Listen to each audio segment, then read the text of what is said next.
turn it up a little bit. Will you all please rise for the Pledge of Allegiance? I pledge allegiance to the flag of the United States of America and to the republic for which it stands, one nation, under God, indivisible, with liberty and justice for all.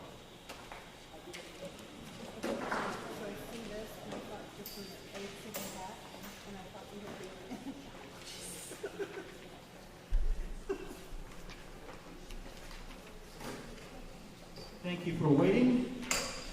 Next item on our agenda, statements from the public.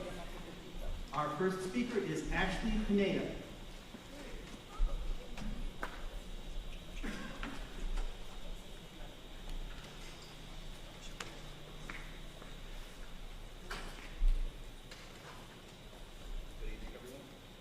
Good evening. Take to the microphone. Better, right? Okay. Good evening, everyone.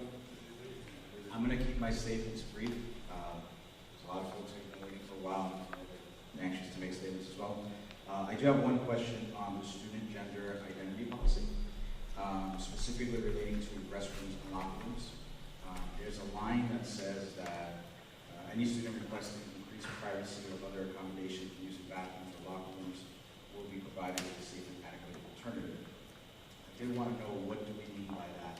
Some school districts, I know they have specific, like 3 or 4 gender-neutral bathrooms that can be used by anyone. So is that what we mean by that language, or is it something different? I believe that's what we mean by that. You agree? Yes. So is it going to be specific designated gender-neutral bathrooms in each school? Is that the plan? To the best of my knowledge, and I'd like to correct it on further investigation, definitely of Woodlands Middle High School. That is a fact and available. I don't know if I can say that is true for Chelsea, IU, and Bill. Okay. We'll check.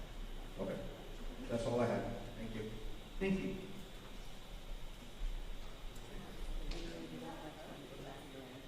Our next speaker is Patricia Weems.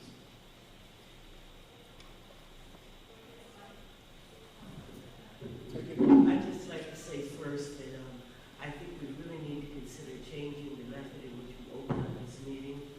Those of us who get here at 7 o'clock, we come because we feel that the meeting is going to start, and it doesn't start. It starts an hour and a half later.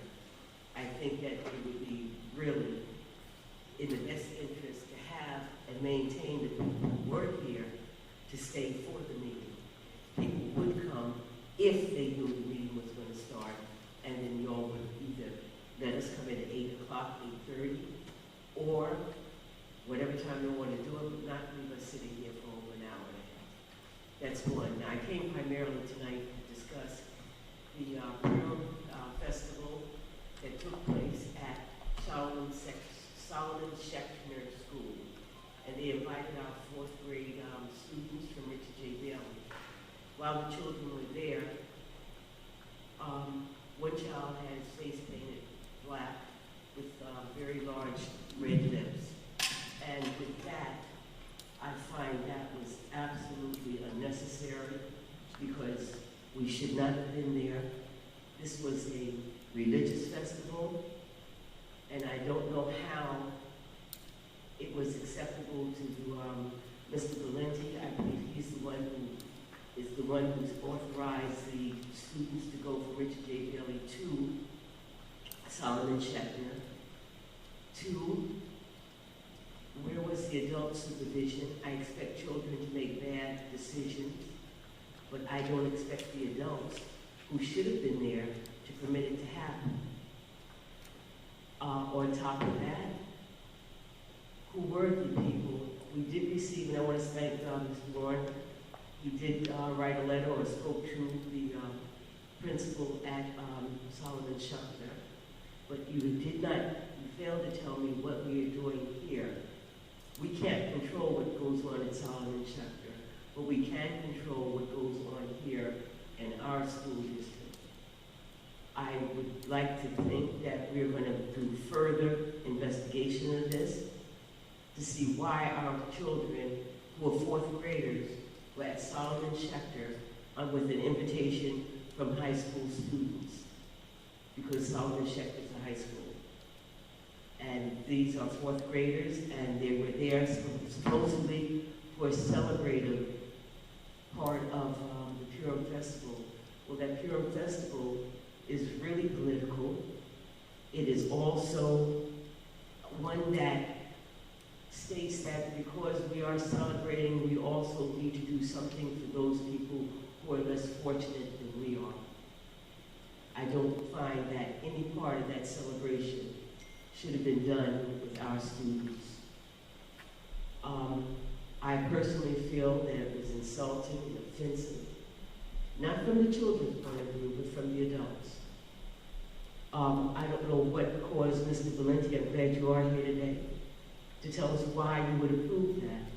It started out originally way back in 2012, or somewhere around that time, and it was basically a program that was a cultural exchange of all students, Maria Regina, on Thanksgiving, Solomon Schechter, and I don't know which other schools.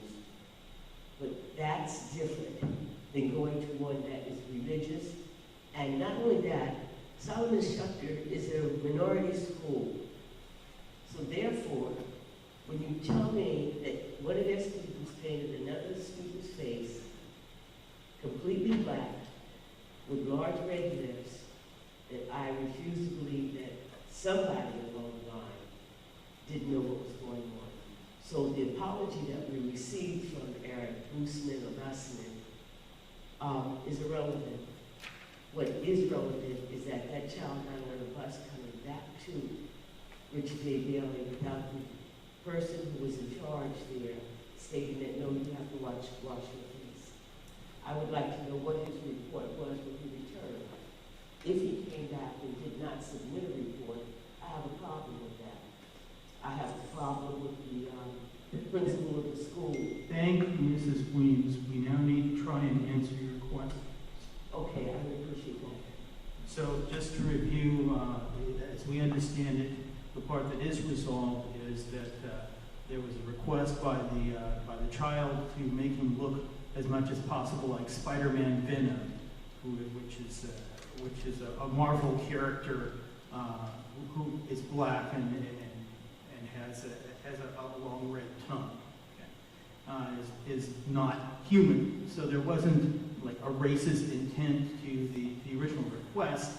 It was poorly executed, and the response from the principal of Schechter was, well, we won't let this happen again, and I'll put a rule in place saying no full-face painting, and that should take care of an actual repeat of that happening. The parts that you're asking about are, where was the adult supervision at the time, who was watching over the kids, and what happened when they got back. Dr. B, do you have any response to that? Well, I do. I was going to separate it into two separate. I'm sorry, I didn't hear you. Am I live? It says green. There we go. You very handily answered the second part of the question. The first part was, it's my understanding, and I think you said 2012. It's my understanding this is a long tradition the Greenburgh district has had with Solomon Schechter in terms of a cultural exchange.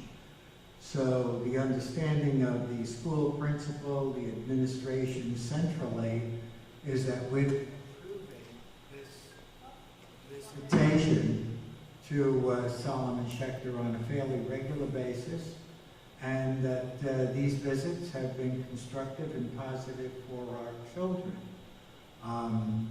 And we have Mrs. Washington here. Is there accuracy there? Would you like me to speak? Yes. As Yes. a former administrator of our As a former administrator, were you part of the So as a cultural former exchange? administrator, all trips must be approved by central office. So when I became principal of R.J. Bailey, students did go to this religious celebration, which I had, was fine because that's what they did prior. But not one student ever came back to R.J. Bailey fully painted with black face and red lips. And I would not accept that he asked to be Venom. On the heels of the Gucci sweater, and on the heels of students going to plantations, being mock and slave trials, I'm not accepting that. And I don't think anyone around this table should accept that. And an apology from Solomon Schechter is less than we deserve. Not one student ever came back to my school with black face. Did you check the videos? Did you check the bus cameras? Did you see the black face for yourself? Because I'm going to tell you I did. And I think you will be appalled. So forget about the past. We're talking about the present. I am not the principal. Please direct that question to the current principal. Thank you. Thank you. Sir, before you start, basically, I said before, when it started, this program, it was on Thanksgiving. What people did on Thanksgiving and how they participated. Not a religious, actually a religious program. So that means you didn't read, or somebody did not read, what they planned to do. And before you authorize something, you need to state that I read the invitation. They told me it would be like just doing anything any teacher has to do. You write out what you're going to do, how it's going to be done, and when it's going to be done. And that what the supervisory problems were, no, they didn't have problems with it. They didn't have enough people supervising students. I expect students to make poor decisions. I don't expect the adults that we send there to make poor decisions. When they do that, then we have a problem with that. I do. The students should be able to go and say, Thank you, Mrs. Wood. All right, our next speaker is Lorraine Cantor.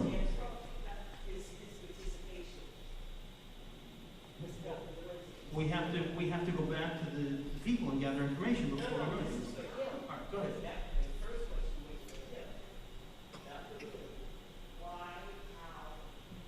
what did you determine to be the reason and the rationale for going to this meeting? Not that we've always done it in the past.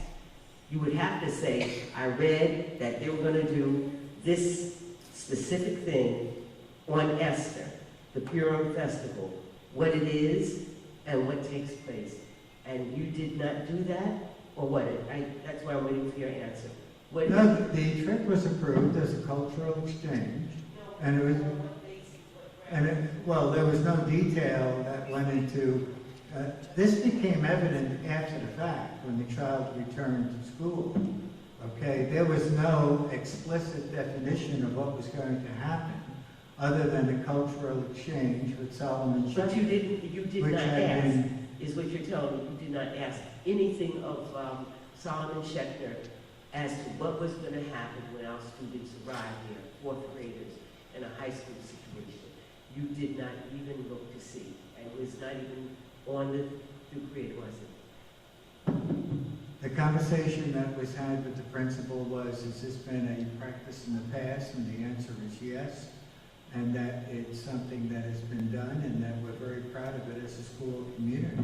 You're proud of somebody having their face painted black with big lips. I'm That's sorry, culturally I considered. didn't hear what you said. I said you're proud of the fact that the person that you said that they've done it in the past could have a child's face painted.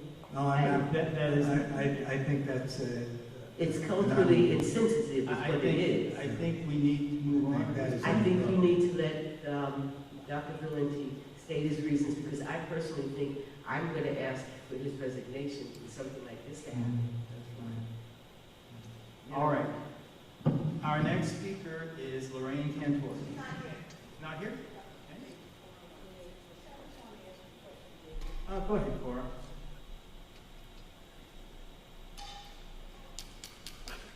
Yeah, press it.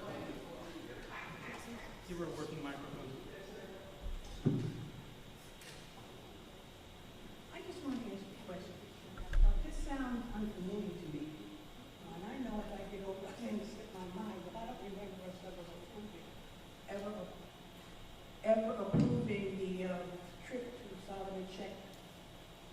that something we were supposed to do and discuss or what?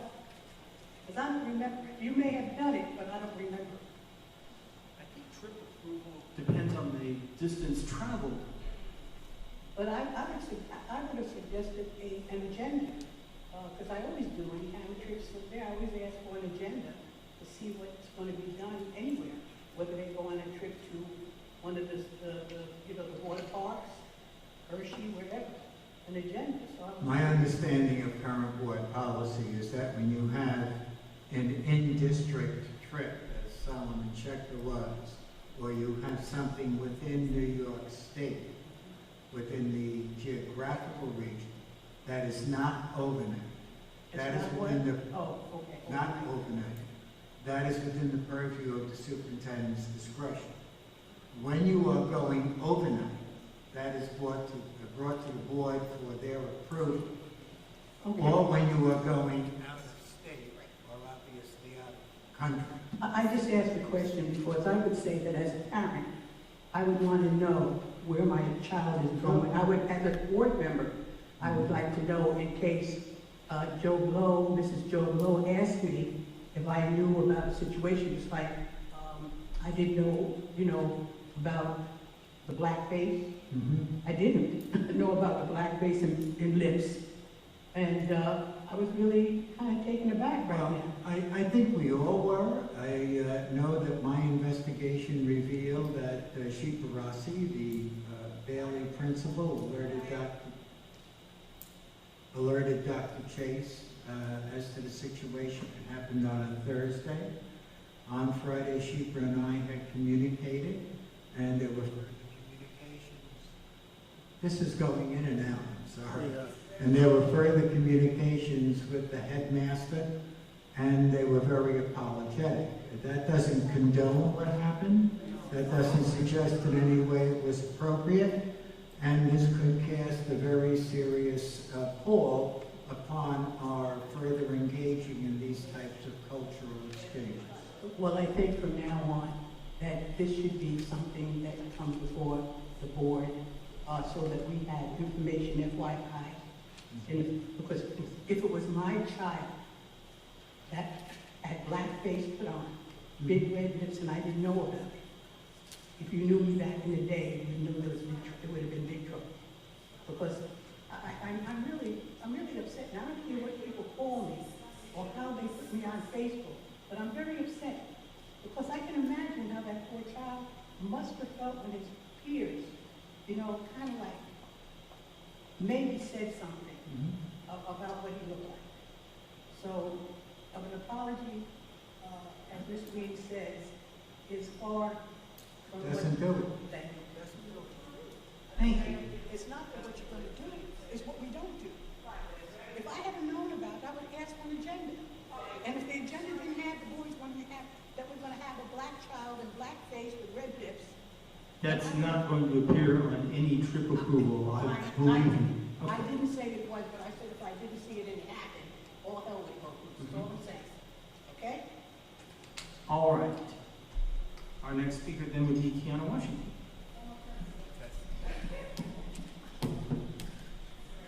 Okay. Good evening, everyone. Good evening. I do want to say that we do need to work as a board to do something about the waiting so long for to have public.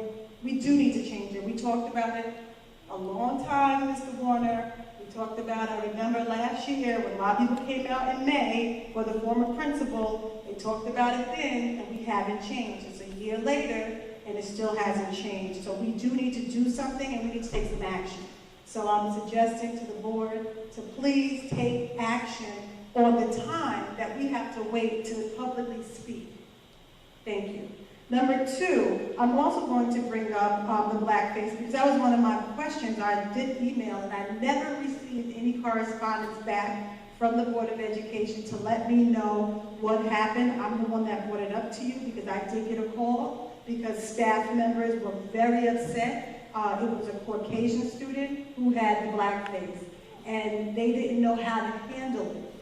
And so, just so you know, it got out, and of course, I got a phone call because they didn't know how to handle these things. They did go to the present principal, But this is something serious, because I'm gonna be honest with you. I could have went to the news. I could have blew it up, but I didn't, because we get bad press enough. But we cannot accept an apology. And we might need to have some cultural sensitive training for our teachers, because I'm gonna tell you, if I was the principal, we would have had the parents call, we would have wiped everything off, the teachers would have known what to do. The child wouldn't be able to walk through the hallways. And that's why I'm asking you to investigate. Ask for the bus video, so you can see for yourself the picture. Ask for the videos in the school, because, you know, after May, you got cameras in the school. Ask for those things, because you have it in your face, so no one is sitting there telling you one story and you don't know the full story. You're here for me. I'm the community. I need to feel that every child will walk through that school. I could imagine how kids felt, not understanding what was going on, not knowing how to address this child walking around with black face. So I didn't get an email back, which I'm very disappointed in. So I'm just going to leave it like that, and I'm asking the board to investigate further. Ask for the videotapes. If there's a picture out there, ask for the picture, so you're well informed. Also, Dr. Valente, we know how iReady predicts our percentage for the ELA and the math assessment. They tell us the predictions every year. Do you have the predictions? So we know, are we still in the 30s? iReady predictions for the state My exam. confidence level in the iReady prediction is not that great. But you know they were dead on for last year. They were dead on last year. If you look up the iReady predictions Yeah, that's for our right. school, we are in the 30%, and that's what they predicted last year. I'm well aware of the percentages. So let's go. What do we have now? I'm well aware of the percentages. So what do we I'm have also now? aware of the iReady. I And know. I'm saying to you that right now, we are trending higher at Bailey and trending higher at other schools. But do we have the Also, numbers? Highview, we're moving higher on the 30.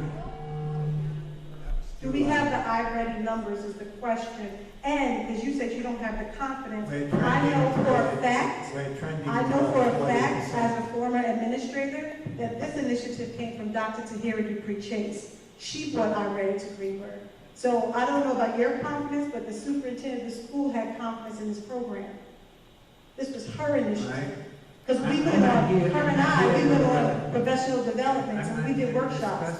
So I'm asking you numbers. Chase's bringing of a program, I'm simply telling you. But I'm just letting you know as her assistant, your confidence is in her. My confidence is in the highest correlation. Not working yet, now we're working. Now we're working. My confidence is in the highest correlation between state performance and the indicator we have back at the school. We happen to. So the Board of Education, I'm going to turn to you. Can I finish? Board of Education, I'm going to turn to you. Can you please investigate the iReady predictions for the ELA and the math assessment? They were dead on last year. They were dead on the year before. Can you find out the numbers for me, please? Because I don't need the PR talk. I need real facts. Number 2, ECP director. ECP director. ECP director. Is she back? The ECP director. Is she back?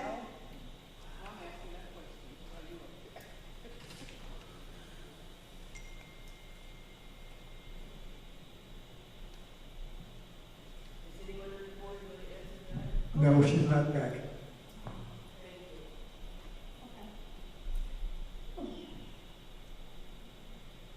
So, let me just ask this last question. I'm going to walk away.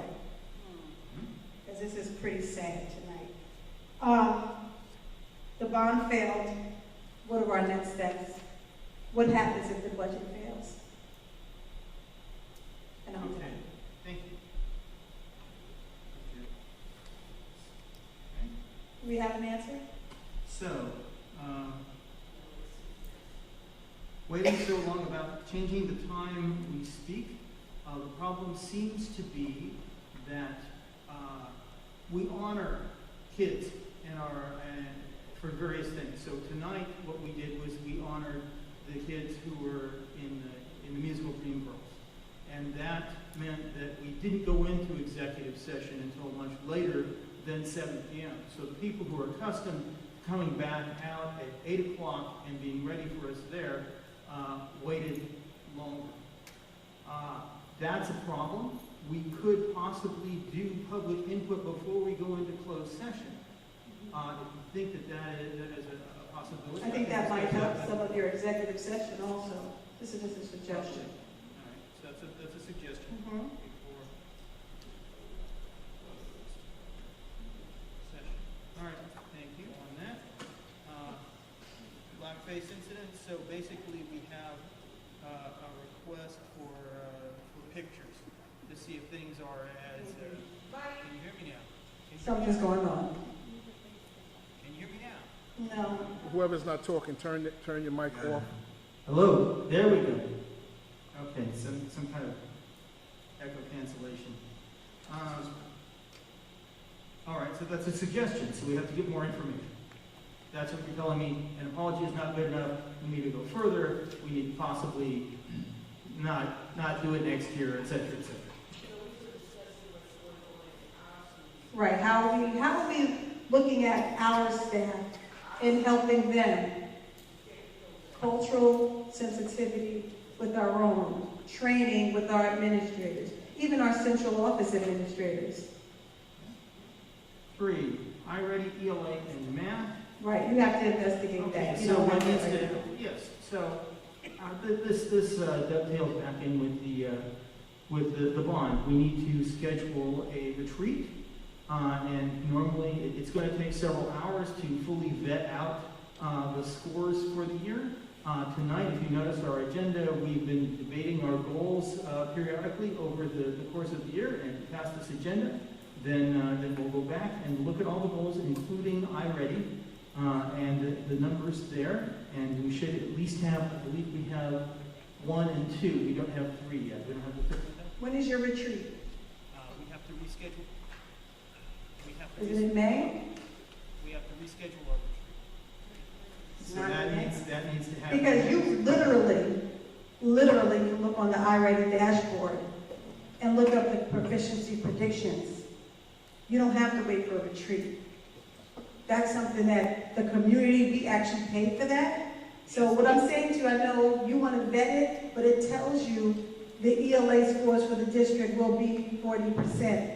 It might not be, it tells you it will be 38% in math. So But just have that. it's a prediction, it's not, I know, it's but not it's an actual number. We know, but it will help you. So when you get the actual numbers, you go, oh, and it can show you the different domains where we're weak and where we're strong in. Because like I said to you last year, the prediction was right on. Do you understand what I'm saying? So I understand what you're saying. We had 34% passing. So just so you know. I understand what Okay? you're saying. So I just want you to have that so you have some knowledge, because see, a people without knowledge will perish.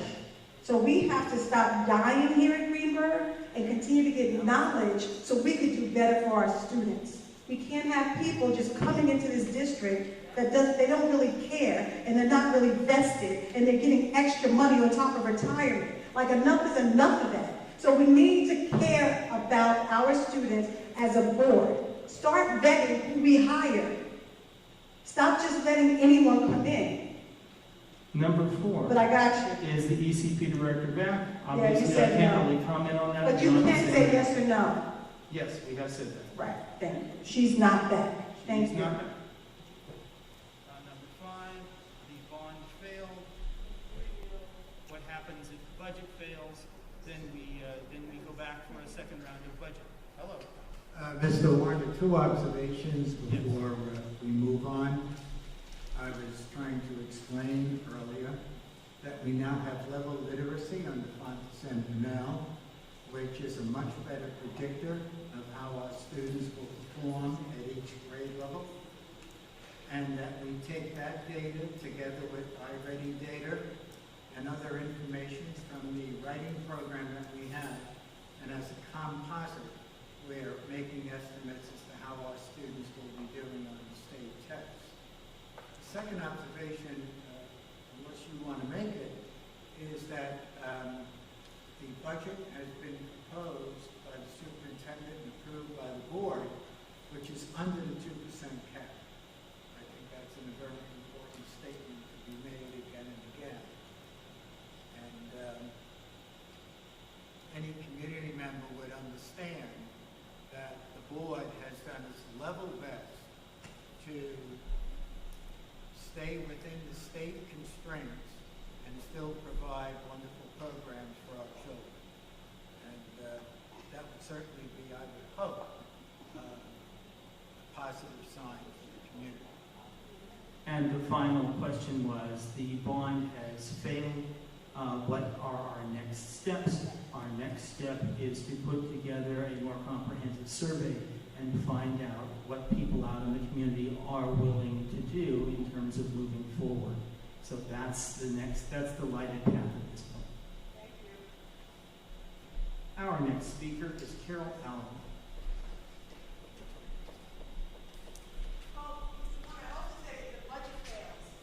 Yeah, we said that first. We covered it. Yeah. Yes, I already covered that. We made it very clear that the budget is under the 2% cap. So if it fails, fundamentally, the very budget that the board has approved is going to be put in place.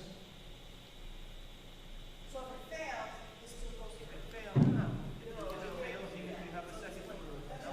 It has the option of a second vote. Yes. But the point is, a community should become concerned about a budget when you exceed the 2% cap. All right, Ms. Allen. I just have one comment. We come to meetings, we hear comments from the superintendent and the board that you would like to have community input into how things are going. Yes. We come to the meetings as advertised at 7 o'clock, Yes. and you go into executive session. No. But, okay, Not so this 7:15. And probably not last time either. Well, the We've last been time- honoring people and lose everything else further. The and point that's where we're is, wrong. if you want the community participation, you must be respectful of our time. If the public comment starts at 8 o'clock, let us know that's when it starts, so that we don't leave our children and our families at home to come and sit here and look at empty chairs for an hour. We are happy to work with you, but you must be considerate of our time. Thank you. Thank you. And our last speaker is Rita Jones.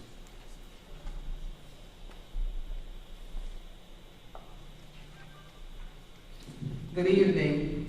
And first of all, Mr. Warner, I need from you a copy of your board policy, which states that an employee, an employee's contract is not valid. Okay? I need a copy of it. And from you, Dr. Valente. Wait. Could you explain that a little further?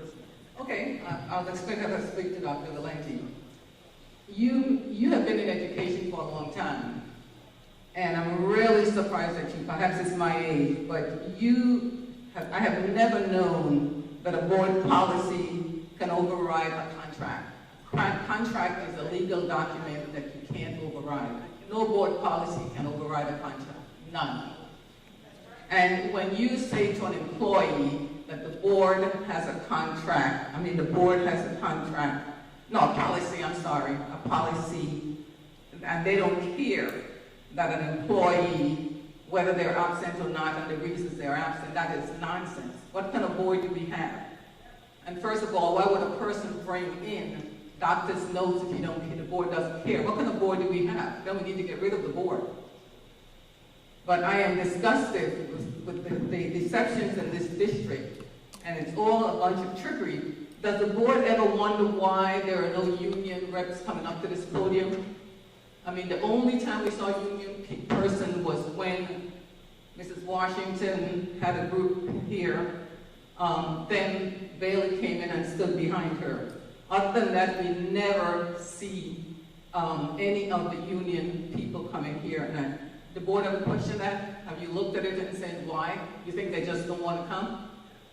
talk to any of the employees, and you'll know it's a fear tactic that's being used all over this district. And I've said that before. And believe me, if you want to have me in a closed session, I'd like to meet with the board. We used to do that years ago, and I will meet with you and tell you this district is not what it used to be. Okay, it was a friendly district years ago. It is no longer that way. It's all retaliation. Recently, I received a letter from a community member. They did not put the name on it, but they said to me, I understand you're a friend of Greenburgh. And they stated that they have applied many times in this district. And what I'd like to do is someone to tell me what is the procedure for people to get jobs, especially black people in this district. That is exactly what the letter said. They said they've applied many times, they've called the district, whoever does it, and they've never got responses.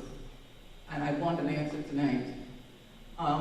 As I said before, do you ever wonder why there are no union people standing at this podium? Because they've been cowed. They've been cowed.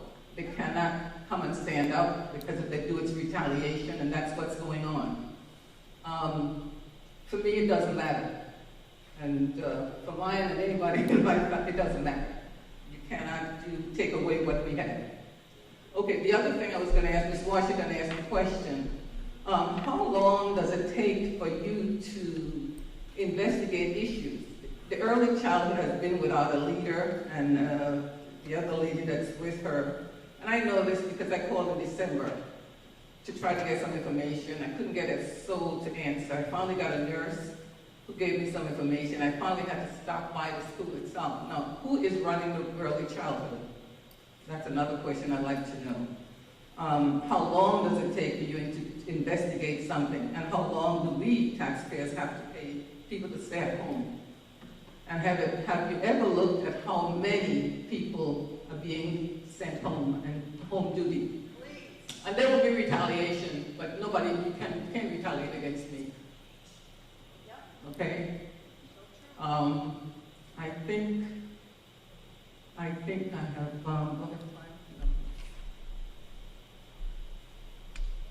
okay? I'd like to know, why is the board policy something that no one knows about except Dr. Chase and Dr. Valenti? And I'd like to get a copy of it, because I can't find it. Okay, so your time is up now. We need to try and run. Okay, good. Okay, so I'm going to bring it to a close. Just let me make sure I have all the salient points that I wanted to make.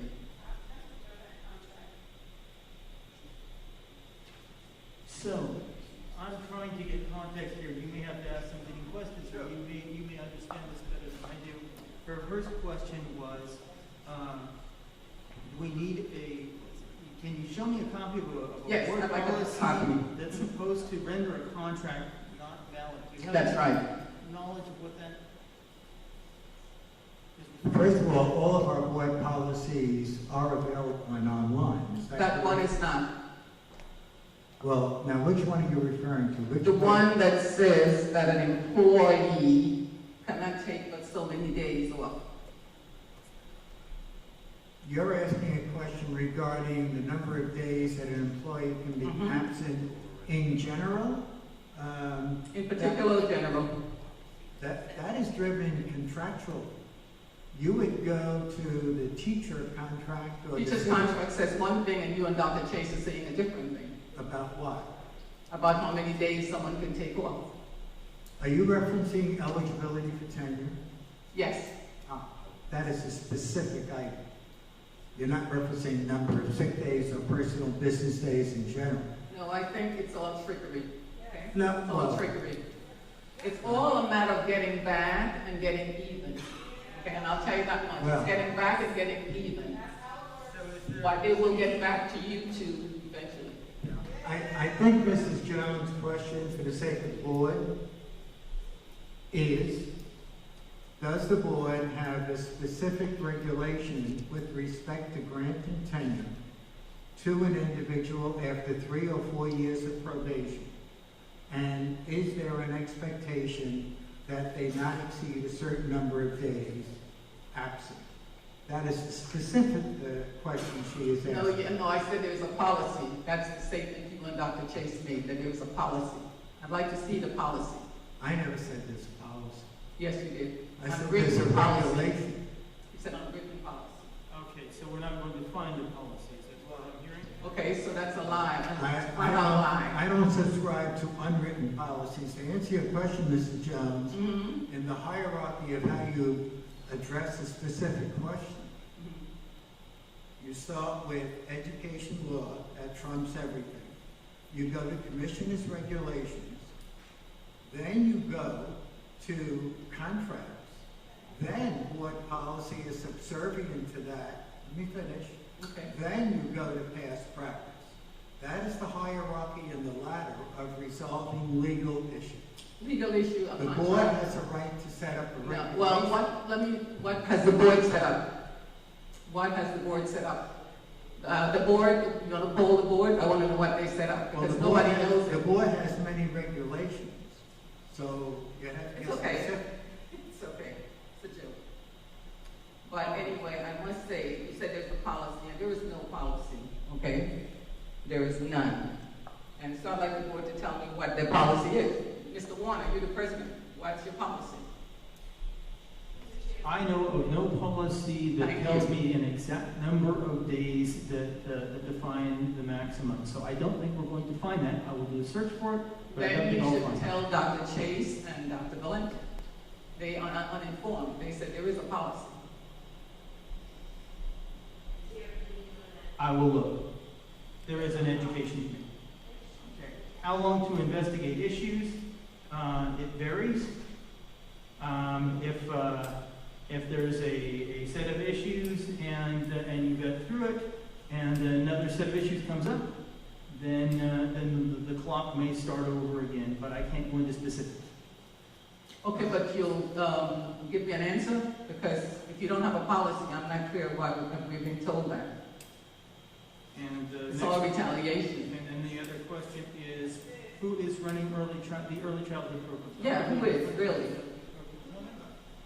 Well, the superintendent has asked me to supervise the program until further notice. And I'm doing that with Yvette Ayala at the ECP program and the faculty jointly. Okay, the other question is, does the board ever wonder why no union official ever comes up here? I mean, they could be weak if they want to, but they never come and stand at this podium. This is the last 2 years, this is the only time I have not seen a board, I mean, not a board, a union person up here saying anything. So basically, I tend to see union people at the convocation at the beginning of the school year. But they in should which be the here entire defending, they staff should be is here there. defending, they're From- being paid to defend the staff. Let me finish. And then occasionally, when there are contract negotiations and private contract negotiations, if they tend to break down or to be delayed, then people show up in red shirts. They don't often come up and say anything, but there'll be 3 rows of people in They're red afraid shirts. to. And that will tell me that something is going on, and then the issue will be resolved, or the issue will not be resolved. No, it will not be resolved because they're afraid to say anything. They're afraid for their jobs, okay? And the other question was, how many times do we send people home? I mean, how often do we send so many people home, being sent home on home assignment? It seems to be somebody is just sending people home and they stay home for a long time, and it's ridiculous. Because we are taxpayers in this district and we are paying. We're still paying them and they're sitting at home. And I will tell you that there are rules that require that if there are accusations, that they must be investigated, and we follow those rules. Okay, if you want to say that, David. Okay, I need to know who does the hiring in the I district. think we're, No, I need to know who does the hiring. oh, People want All to right, know so- how they can get a job in the district. Under state law, the Board of Education appoints individuals, as they will tonight, hopefully at some reasonable hour, to probationary appointments. So the board is the ultimate hiring agent. No. May I finish? Yes, you may finish. May I finish? The superintendent's authority is to recommend to the board a finalist for the position. The board reserves the right to accept that recommendation or to reject it. Individuals are encouraged to apply, and I would welcome, as the assistant superintendent, any resume from any member of the community who felt that they had a candidate who was seeking employment with the school district. We look for individuals who would want to work with the Greenburgh children. Well, you say, you sound like, you're reading from a textbook. I am talking reality. These people said they had applied and never heard back. They have applied many times and never heard back from the district. So who gets the applications? Applications are received by the district. They are then distributed to the school. No, who in the district receives the application? They come in through our office, the personnel office, through OLAS, which is a regional That's on the system computer. used by all the school districts. And then those resumes are shared with the building principals who are looking for specific personnel. And the chairperson of the personnel committee, that person is here. They were born and chairperson. Can you answer that question? Well, if there's a vacancy, for example, let's take the middle high school. Right now, we're recruiting 2 math teachers. If anybody knows good math teachers who are certified and qualified, we'd love to have. Tracy Mears has a question. Go ahead, Tracy.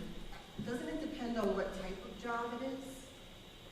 Your office, Dr. Valente, is in charge of certified personnel, correct? And your office is in charge of uncertified? So I think, civil service, excuse me.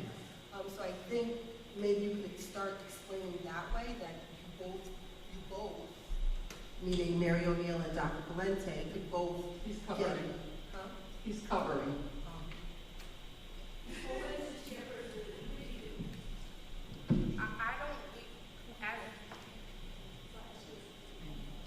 Antoinette?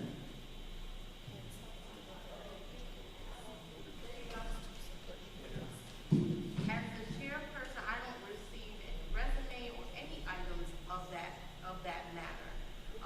The process for what we understand what Tracy was trying to say is dependent on what position there is. There is civil service, and then there's instruction, non-instructional. Civil service, Mary O'Neill gets those resumes, and they have a process, and Dr. Valente, I believe, gets on the teacher side, administrative side. It goes from there to, I think the principals, and Dr. Valente, correct me, they go through, they whittle down, they develop a committee with community members, with their staff members, they interview candidates, they then whittle it down again, and they send a certain amount to Dr. Valente, and then Dr. Valente then sends it to Dr. Chase, and she interviews and makes a selection, and then the board gets to meet her final choice.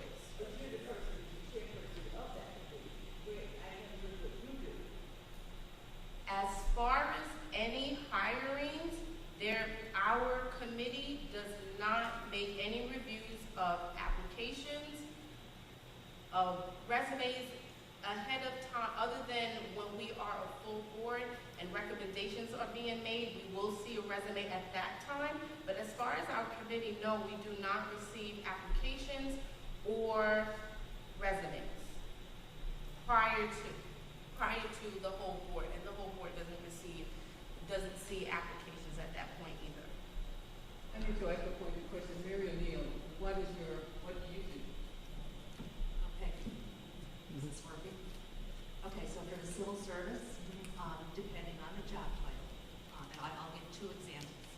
So as a cleaner, we would post the position, people would apply, whoever applies, it goes to that supervisor, they review the applications, and they can pick who they feel is qualified. The majority. Wait. When you say supervisor, you mean if it's a cleaner, you send the application to the supervisor of that shift? It would be to the director of facilities and operations. Oh. Who in turn who will have interview committees if it's a senior at the high school, he will involve his high school staff for the interview. They make the determination. If you're talking about a position that is a tested position, such as one of the secretarial positions, or the security aid positions, we have to follow civil service law. They are tested positions. So if you have an applicant who's not on a list, and I have a list, I have to go by that list first.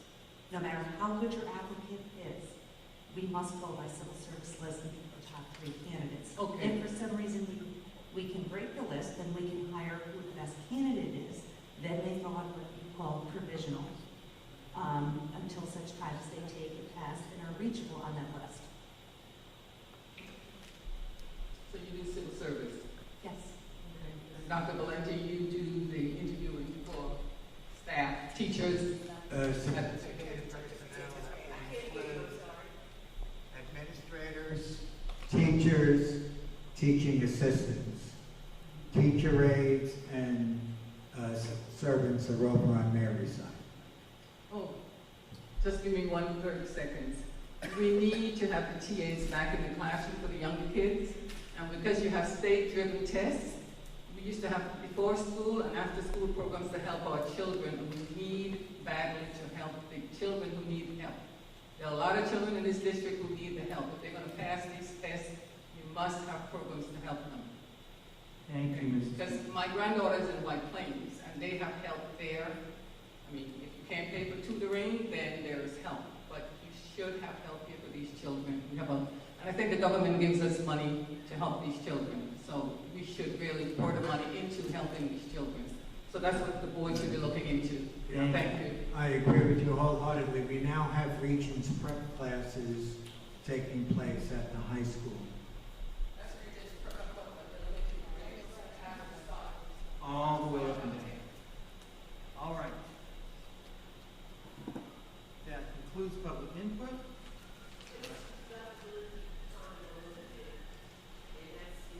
The next item on the agenda is the superintendent's report, and the superintendent is not here. Following that is the assistant superintendent for business report. Mary? Thank you. The general fund beginning balance for February 2019 was $29,166,440.70. The district received a total of $16,386,009.75 in receipts and issued $2,887,018.21 in payroll checks, $2,355,913.61 in accounts payable checks, and wire payments for debt service totaling $329,834.38. The ending balance for the general fund was $39,979,684.25. The district issued 910 payroll checks and 176 accounts payable checks for the month of February. I'd also like to remind the public or remind the board that the district has several budget meetings scheduled. We have one scheduled for April 25th at 11 a.m. at the administration building. We have another one scheduled Thursday, April 25th at 6 p.m. at R.J. Bailey. And then another one scheduled Thursday, May 2nd at 6 p.m. at the Highview Elementary School. And as Dr. Valenti mentioned, we are under the tax cap, and we hope that the community comes out and hears our presentation. We do have the detailed budget is available on our district website, and if you have any questions about it, you can feel free to email us, and there's also an email on the website that you can send us questions. So you have 2 on April 25th? Yes, we do. Okay, what time is the one in the morning? There's one at 11 a.m. at the administration building, and one at 6 p.m. at R.J. Bailey. Ms. Newland, you have Yeah, Mary, I noticed there was also one scheduled here for a young community center. There's no time made of that. No, there was not one scheduled there. There was not one scheduled there. So, can we have that, so we can get it out to the public? I would have to check to see Dr. Chase's availability. All right, thank you. And then just to remember to come out and vote on May 21st. Okay. Committee reports. Do we have any committee reports?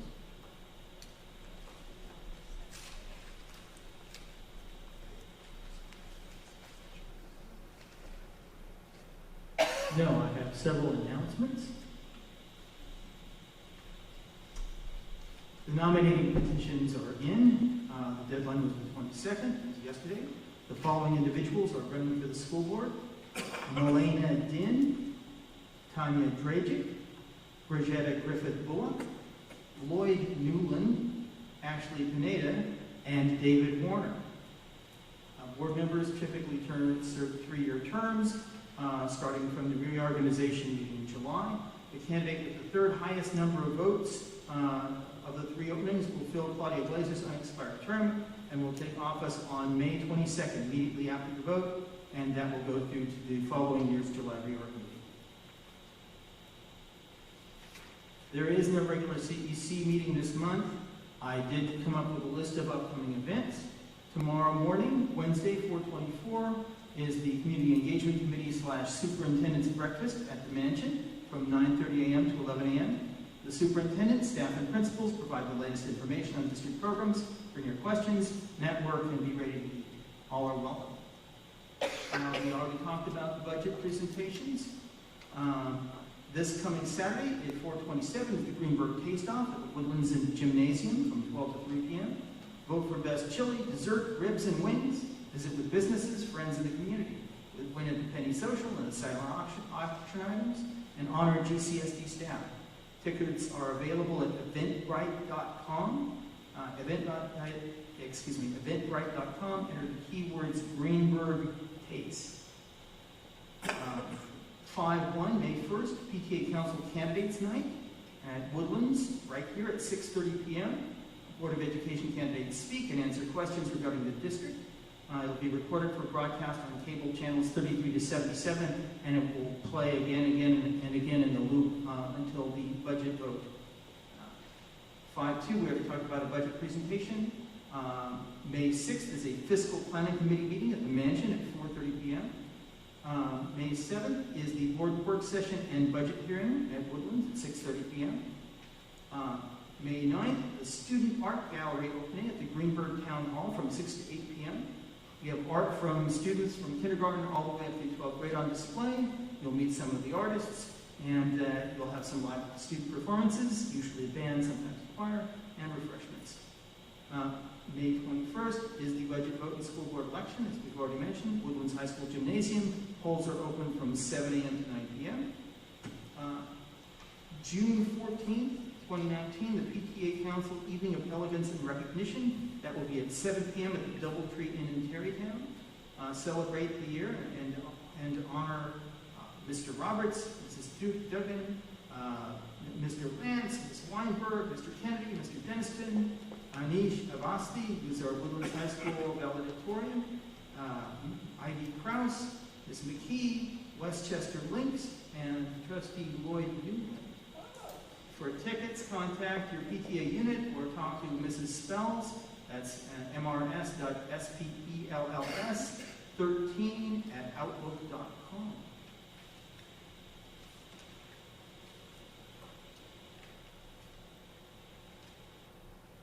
Now, before we move on to approvals, there is one item. I believe it is board action. Dave, Yes, I did want to say one thing. go ahead. The education committee meeting is on May 7th at 5:30. Location? Mansion Conference. 5:30 p.m. Where? Oh, the no, Mansion. Mansion Conference Room. In fact, we put it up on the website first.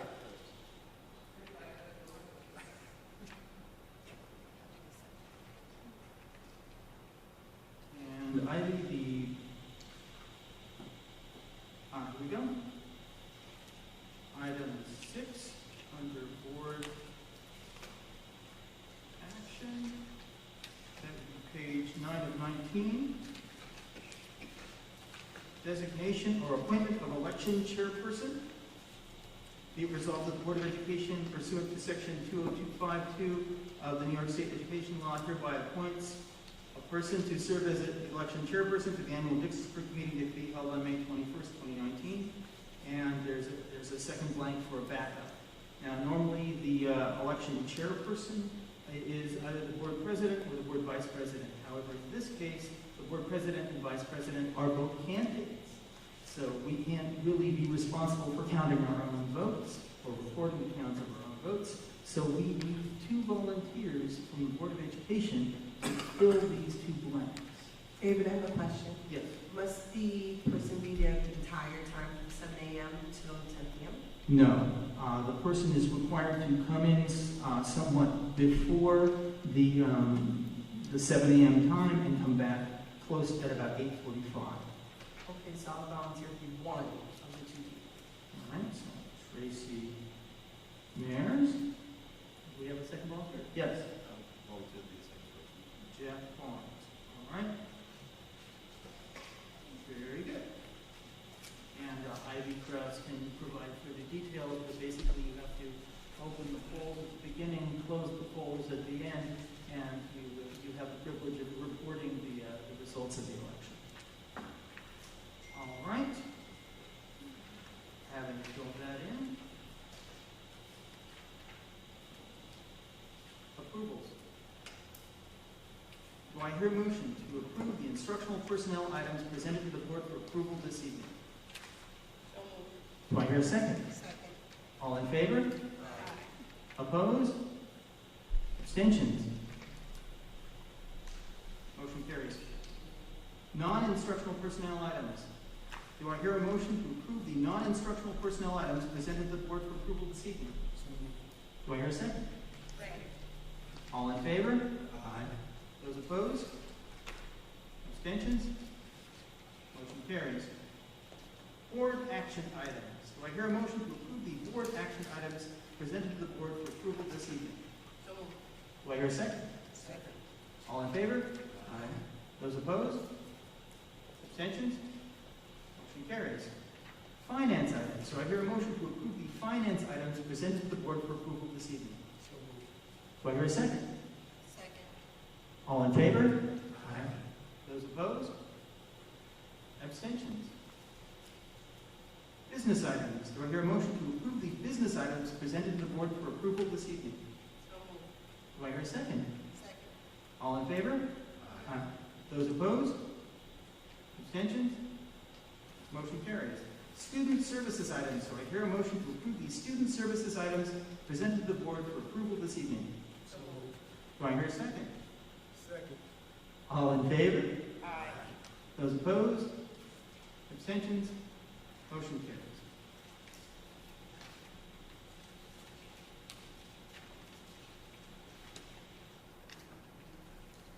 New business. Does anyone wish to bring up any new business? All right, just as a warning, I have a suggestion, and I'm not going to poll tonight, but I think we need to schedule a retreat. We have several outstanding items. We have a legal contract to look at and carry on some interviews there.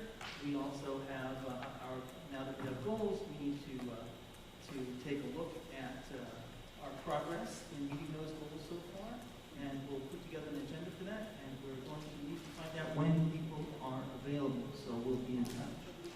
And does anyone else have any other items of new business? Yeah. Yes, Cora.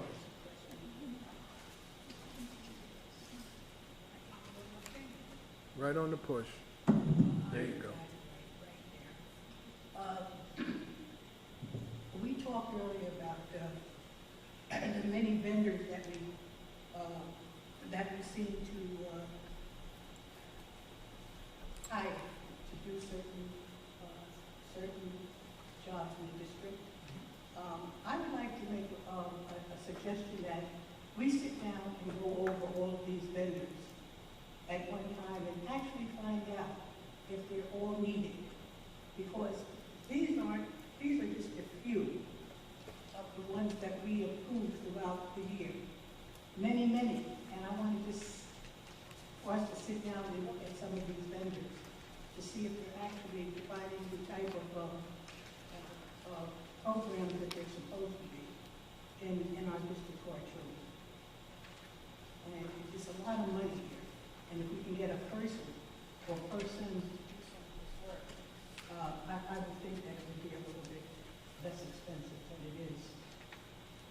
So in other words, the same strategy that we've been pursuing in special education, if we have a certain amount of work, then it's cheaper to actually have a permanent employee as opposed to contracting things out. That's certainly a strategy.